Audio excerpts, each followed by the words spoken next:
Hello. Hello. Hi. All right. Well, lovely to meet you all. It's recording. Thank you. So good. Well,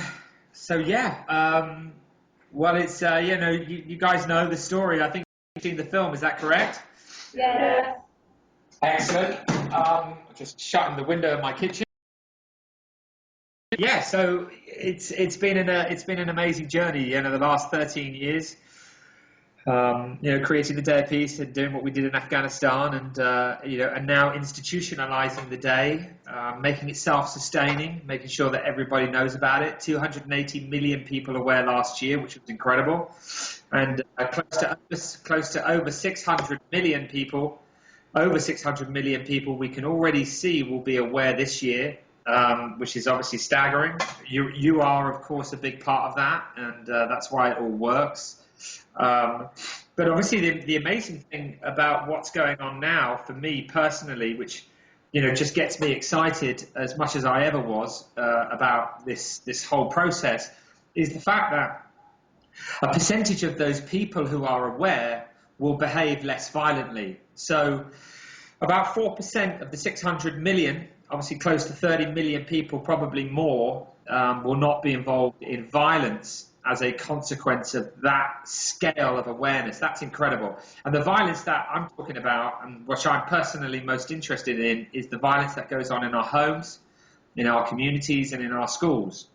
And that's going on around me right now in London, and going on around we're basically everywhere. And that's what the day represents. It's really not about AK-47 machine guns. Of course it is, and those do stop in some. Genuinely is about the violence that we all experience, and the levels of violence that we're talking about in that context are far, far, far greater than the level of violence with people with guns. So it's therefore we all have an incredible role to play, making peace with our families, bringing them together, making sure everyone's cool at school, and that that there aren't people suffering and worried about walking down corridors, and obviously being bullied, and then out in our communities as well. And if we improve the qualities of those relationships, then obviously we improve our communities. If we improve our communities, then of course we make a real impact on the world. So it's a great time. It's very exciting, and it's exciting to be talking to you all. And so why don't we fire into some of your questions and get right into it. This is an amazing coincidence, Mr. Gilly, because right now in our school we're celebrating Anti-Bullying Week. Okay, well, yeah, isn't that beautiful? Yeah, and what an important week that is. I was bullied at school, and there's some crazy stuff going on in my home, hence the reason why I probably went on the journey that I did. So, yeah, that's great. We know that around Peace Day, bullying is down in schools because the young people, students, whatever, are so involved in processes to manifest activity on the day that they're obviously very consciously thinking about personal relationships. And that decreases violence, obviously, because you're thinking about peace.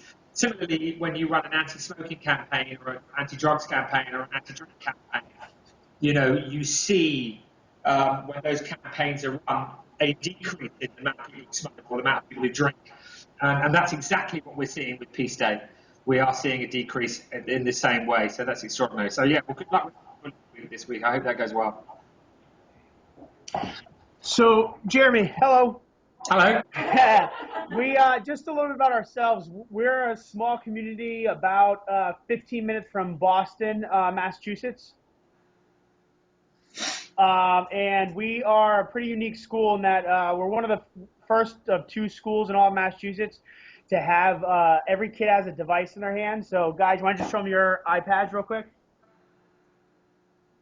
Wow.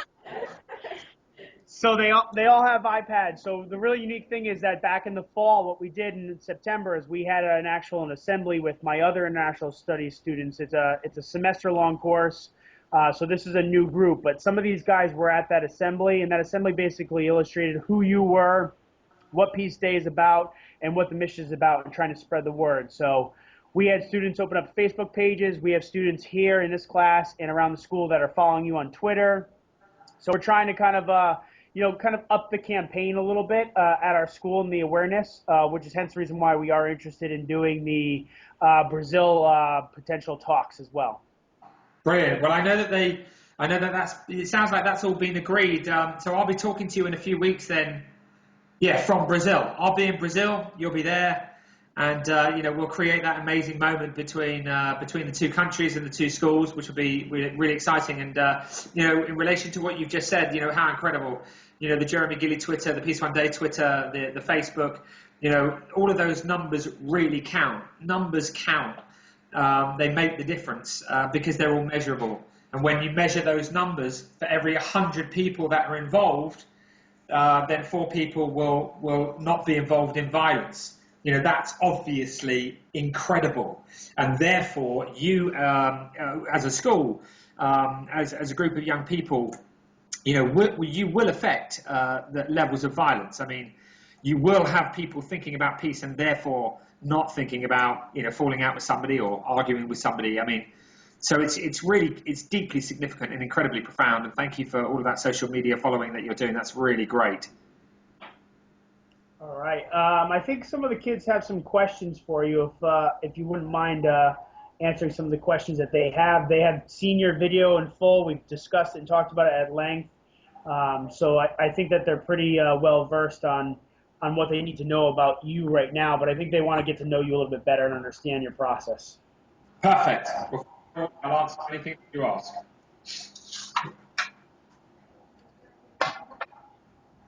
Abby, you might need to come up. Hi, my name is Brian Strange. I was wondering, how did you feel when you received your letter from the Taliban when you were in Afghanistan? I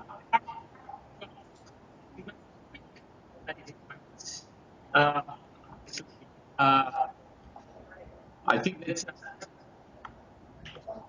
was phenomenal to witness that. And obviously, receiving that letter from the Taliban was actually in this flat that I'm in right now. And I was in the editing room, what is now my daughter's bedroom. She's only a couple of years old, so I received that letter. Obviously, she wasn't born, and that particular room was where I had my editing machine. That letter was delivered here, and I read it where I am right now. And it was mind-blowing. I mean, it's deeply significant and important. And I knew at that point the day had a chance to become institutionalized. The cynicism for me kills people. Cynicism kills people. When you say, well, that's just a day, it's not really going to make any difference, what that immediately then does, it lets you off the hook from participating. And if you therefore don't participate because you don't believe in it, then you don't do anything. And if you don't do anything, then people don't get affected. So if I'd have listened to the cynic 13 years ago, well, firstly, I'd never have tried to create a day. The cynic said it would never work in Afghanistan, and it did. And now we'll institutionalize the day. So what I'm saying is what I knew happened in that moment is the cynic, and I appreciate why people are cynical, and I don't judge people for being cynical. We live in a crazy world which disempowers us quite a lot of the time. We are a product of how we've evolved, and cynicism is a part of that evolution, and therefore one shouldn't judge anybody for feeling like that. But I knew at that point, to the cynic, there was very little they could say. The fighting was going to stop. The doctors were going to be able to go in, and millions of children were going to be vaccinated against polio. And at that point, it's a solid foundation to be able to move into this final chapter, which, of course, is to make sure every human being on the planet knows about the day. You are a part of that as much as I am. We are a team. I am not doing this alone. This is not about me. I haven't got the situation under control. I'm just doing the best I can. And your school and you as individuals participating on the day and telling your friends is what's going to make your children grow up and say, it's Peace Day today. And you're going to say, yeah, I know, I helped make it institutionalized. So we really are in this together, and it's a profound and beautiful and wonderful thing. I mean, you know, the woman in America who had this idea for Mother's Day in 1908, well, here I am in the UK, my entire life, you know, giving my mother's flowers, you know, because it's Mother's Day, you know, and the same is going to be true of Peace Day.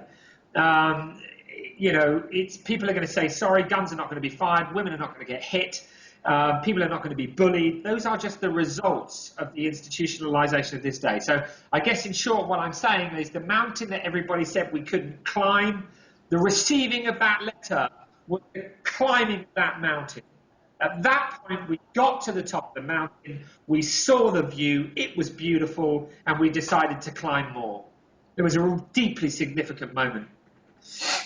Did you ever feel like you were in like significant danger when you were in Afghanistan? Like, did you ever feel like your life was threatened? No, not really. Well, not really. I mean, I tend to. No, I didn't. I didn't feel I was. Listen. I never really thought about myself into situations where the risk of, you know, something happening was obviously far greater than me staying at home. But you know, it's like it really is just like the climber, or it's like those incredible guys who, you know, do that motocross. I love motorbikes, and I mean, you see those guys on motorbikes, right? They do those big jumps and they do 360s in the air. I mean, it's just unbelievable to do, isn't it? Or like the climber climbing the mountain. He is not, or she is not concerned about falling off. She's not concerned about that. It is just about getting to the top. And if it was about, you know, if you focused on the fear, then of course you'd do nothing. And I think that is something that we can all take from this experience. You know, the fear of suffering is worse than the suffering itself. You know, that's a beautiful line from a book by Paulo Coelho, The Alchemist, I think, if I remember rightly. You know, I live my life that way. You know, I want to jump off the top of the mountain, and I want to feel that fall. You know, I just want to go for it. You know, and I think that you will do that as individuals in your own life all the time, and I think in relation to peace, then we have to do all we can. So I think you just, you know, you focus and get on with it, and also, you know, you limit. You know, it's like those guys on the motorbikes. You know, they practice those jumps into foam pits, as you know. And so, you know, there are all kinds of things that you can do to prepare yourself, you know, for hitting the earth, you know, as opposed to foam. And that's obviously what you do. You know, there's a lot of training that goes into going into areas like this. There's exams and tests that you have to pass, survival, and we do all of that. Do you think you're ready to jump off the mountain, Mr. Gilly? Hey, I'll jump off it now. As long as you'll jump with me. I will. I believe it. So, when we were putting these questions together, my biggest focus was Egypt, because I do have family over there. And the revolutions were getting to an extent where people were getting kicked out of their houses, and I actually had family that had to be evicted. What was your reaction when you saw that Egypt actually ceased violence on Peace Day? You know, I think that, you know, my reaction to all of this is, you know, I'm just genuinely overwhelmed with happening.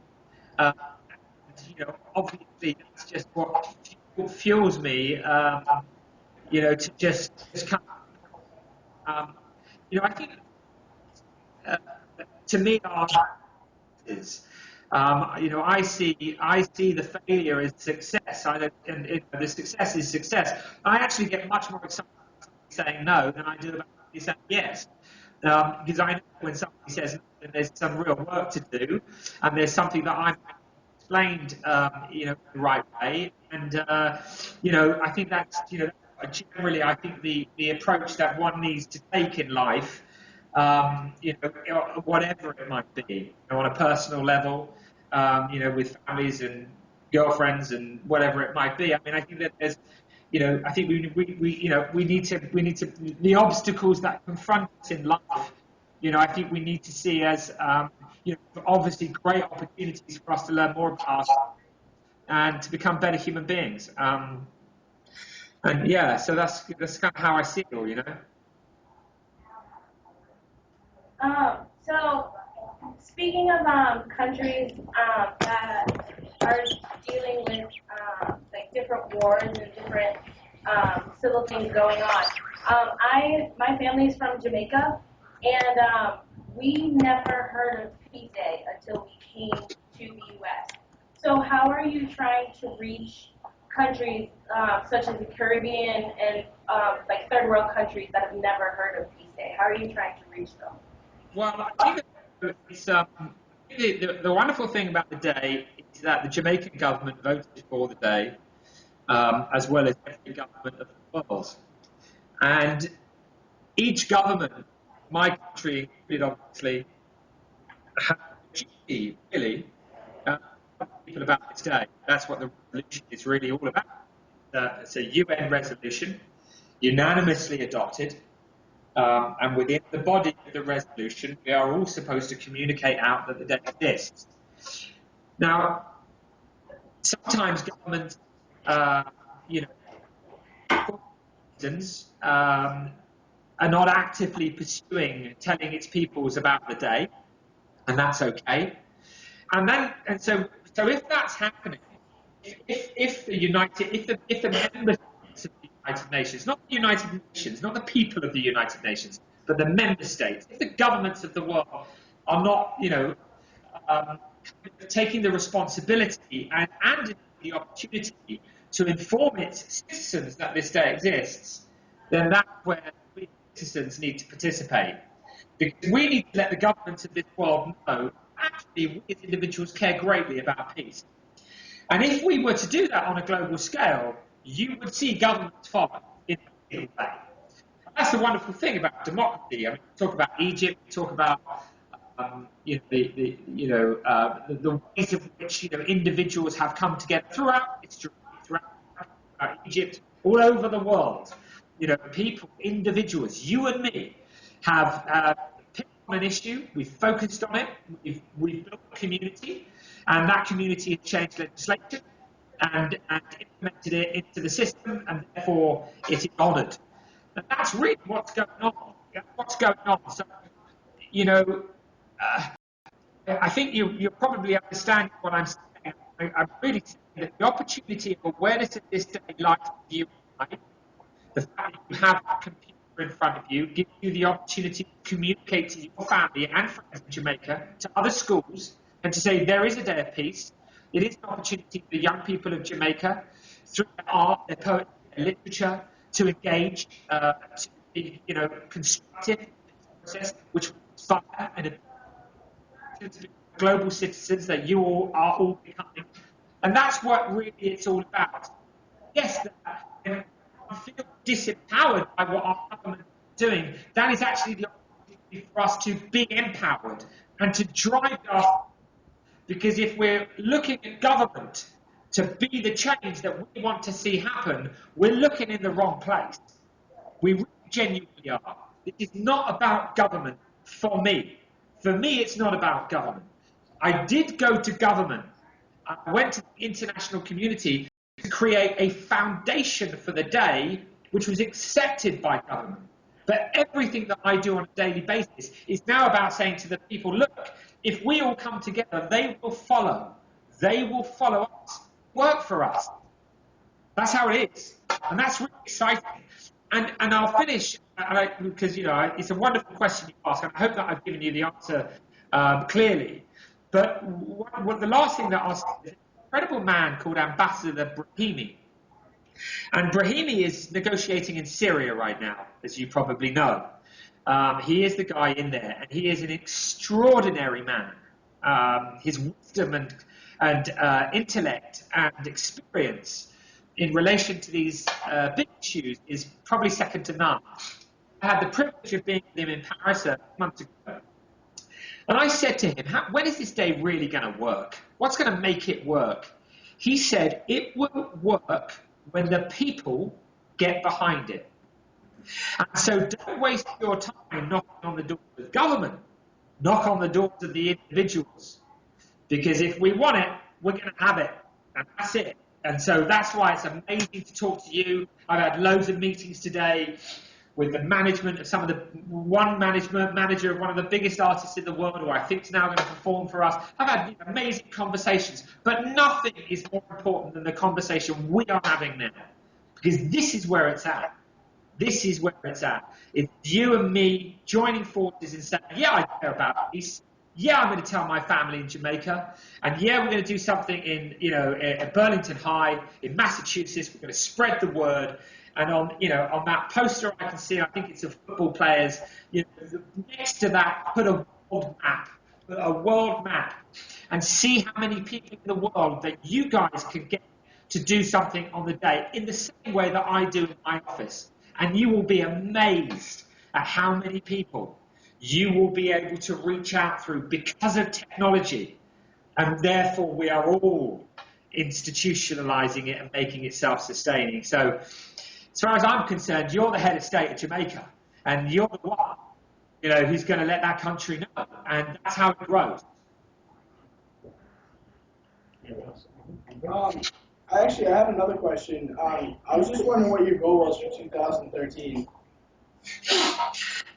The big goal for 2013 is really to make 600 million people know about the day. 600 million people know about the day. And we will achieve that goal 100%. And our target of 3 billion people by 2016. And when 3 billion people know about this day by 2016, it will be self-sustaining. And the young lady there from Jamaica, sorry I don't know your name, but by 2016, Jamaica will know. Many people in the world will know by 2016. The goal is 2013. The goal is 600 million people aware, and there's kind of ways in which we do that. We use film. We'll have a new film for September. We use music, doing a massive concert at the Peace Palace at the Head to mark 100 years of it. We're doing a 24-hour live broadcast on YouTube. We've built a new coalition, a faith coalition, already about 98 countries, with millions of people who will be praying for peace on that day, where their spiritual path is important to them, and therefore it's a beautiful way to express themselves. With corporate coalition, with large corporations telling consumers and workforce. And then, of course, the NGO coalition, the Domestic Violence Coalition, the Students Coalition, the Schools Network, social media. These tools, the football campaign, rugby campaign, the DJ campaign, the dance campaign, and the campaigns that you think of, and the Facebook communities that you involve, the ideas that you will have for the day. That's really, those are all the tools that are used to make sure that 600 million people are aware. But you as yourselves, as a school, I assure you, can tell millions of people. It's you all have hundreds of people or dozens of people that you through social media. Those people that you touch also have the same. Your own campaign. Let us know how you're getting on. But you as individuals have the opportunity to tell millions of people, which is just mind-blowing and incredible. The target is to hit 600 million, or to indeed exceed it, and I hope we do that. In fact, I know we'll do that. Thanks for the question. Hi. And with all that being said, do you think you've ultimately achieved your goal peacefully? Do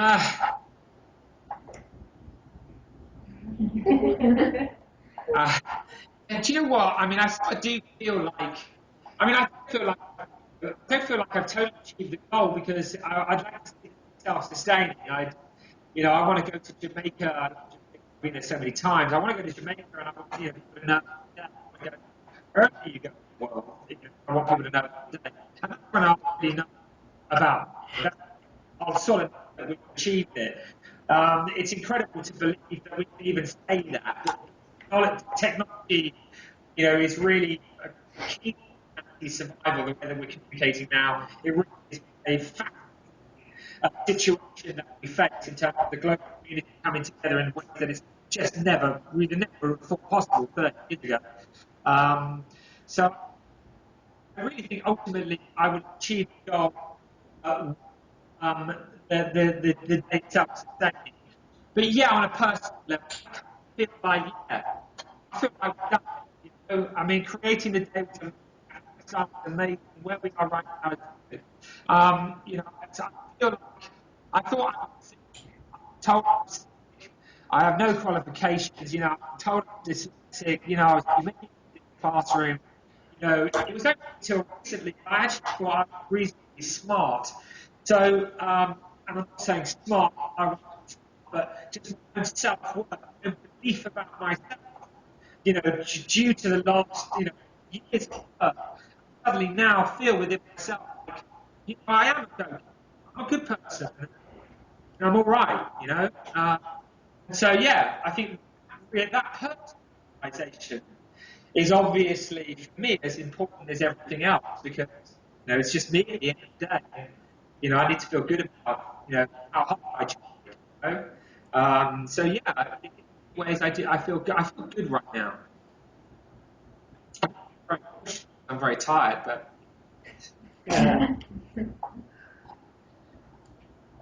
Other questions, guys? What do you think is the biggest threat to peace day? what's the biggest threat? Did you say? Sorry, could you repeat the question? Yeah, sure. The question was, what do you think is the biggest threat to peace day? What do I think is the biggest threat to Peace Day? I guess the biggest threat to Peace Day is people peace possible. Cynicism is a threat. Um, you know, that's the greatest problem we have is, you know, it's not believing that we can change this world, not believing that individuals have the power to do so. You know, we need to believe in ourselves. We need to believe that change is possible. I think no one can stop the movement of people acting can stop it. But if there is a threat, I think lack of belief in a world that lacks consciousness around the fundamental issues that we face, which is humanity's survival. I have another question actually.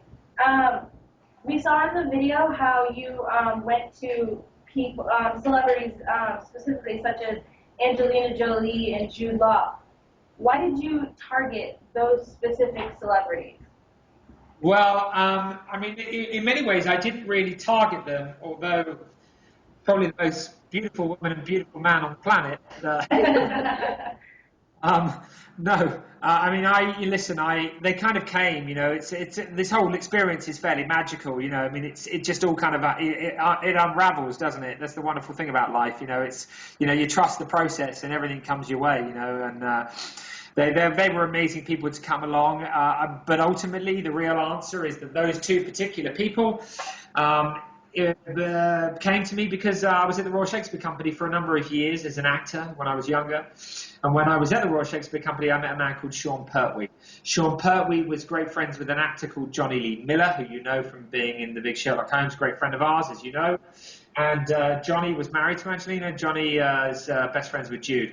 And Johnny really set both of those things up. And I met Jude when he was probably 18, you know, a long time ago, man, when he did his first big film, Shopping. As I met him, we were at the premiere together, and you know, so it was really through the acting circles that we touched base those years ago. And now, of course, many actors, many singers, you know, become on board. They're fundamentally important. I mean, they are massively important. These people, the risks they take, the commitment that they make. You know, you hear some people saying, "Oh, yeah, they just want the press." I mean, it's just so not true.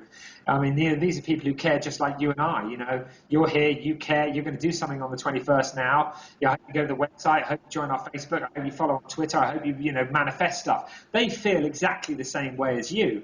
They are just using the skill that they have, which is their ability to perform, and people are interested in that, and they're using it in a really constructive way. You know, you need money to operate. You need people who care like yourselves.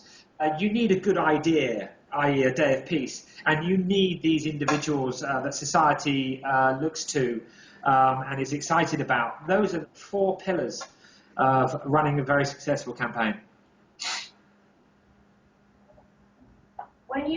to Afghanistan with Jude Law, well, when he actually agreed to go with you, how did you feel for him to say, yes, I would definitely love to go with you to Afghanistan to help you with this campaign? Well, I mean, you saw the film The Day After Peace, right? I mean, I was absolutely over the moon. I mean, I knew what it meant. I mean, I love Jude. He's just an incredible man. I mean, he's such a dude and so wonderful and so supportive and just like always there. I mean, he's just incredible for us. But yeah, I mean, in that moment, it was like, it was a key moment. It was a key moment, because what he can bring to the table is something that I can't. And therefore, if I can bring something and he can bring something and you can bring something, the three of us, the class, this group, this conversation, together, we can make sure that somebody's not bullied, that a family does together and people do say sorry, and there is incredible constructive activity that's positive going on in our communities. We need each other. We're all part of it. It's not about celebrity. It's not about money. It's not about me. It's not about you. It's actually about all of us. It's the whole thing that makes it work, not one individual part. It's all of it together that makes this what it is. And you are a part of it. Take this conversation away, and today's experience is nowhere near as rich. This is what it's all about, and it's amazing. Because around you lot, right now, because of this conversation, things are going to happen. They will change people's lives. Families will come together. People will say sorry. You will improve the quality of people's lives. It's just going to happen. It's amazing. It's not going to take any money, nothing, apart from just commitment to love and care and be friendly, and reach out. It's really good. How do you think the issues in Korea will affect your campaign? I think the issues anywhere. The reason why the campaign exists. I mean, whether it's the country that you mentioned or indeed other countries, all countries, my country. I mean, everyone's kind of has experiences and is engaging, and there are issues in the world. This is the reason why we work hard. This is the reason why the people of the world have to become involved. And every obstacle is the reason why we must continue. On the 7th of September, the day was voted. On the 11th of September, the Twin Towers fell down, I mean, they were hit, But that made me realize that actually this is the reason why we must never give up. There's people who lost their lives there and indeed elsewhere. We have to, in the name of them, in the name of others, and our grandfathers, and, we have to do what we can. That's our duty. That's a privilege, and that's exciting. That gives meaning. We will all continue with our lives. We will all do the things that we're normally going to do. But on the 21st, we have an opportunity to really come together as a global community in a way that history has never seen. That's on its way. You're part of that.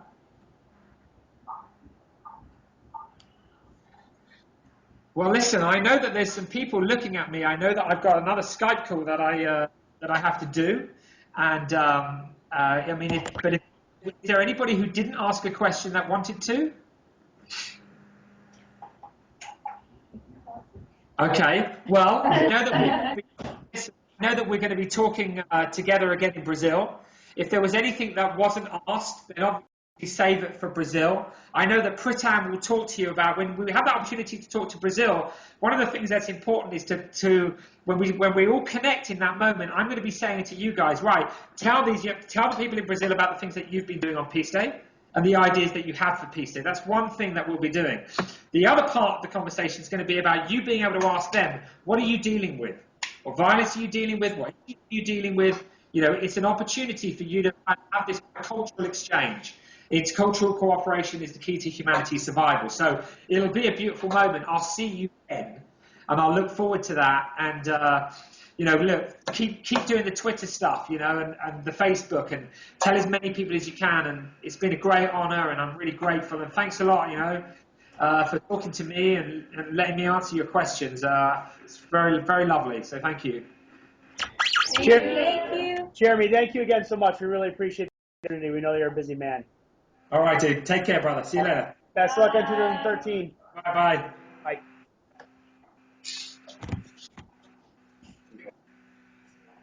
straight up. So Liv is the CEO. This is obviously their stuff that they